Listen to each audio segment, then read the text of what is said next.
O kalbant apie grįžtamąjį ryšį, tai kągi vis tik tai, kaip tu jauti, ką tavo klientai labiausiai vertina?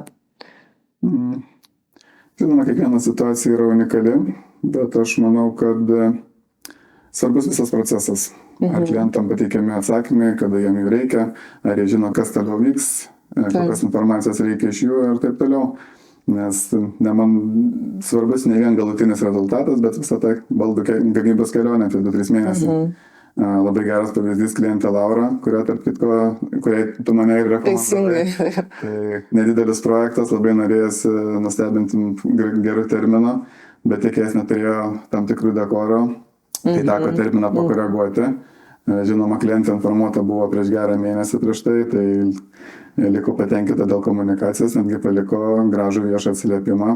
Tai kaip visada sakau, kad jeigu padarysi 10 dalykų gerai ir klientas matys, kad nuoširdžiai stengiasi, tai kažkokia viena smulkmena, kurios negali kontroliuoti, tai neturės įtakos bendram rezultatui.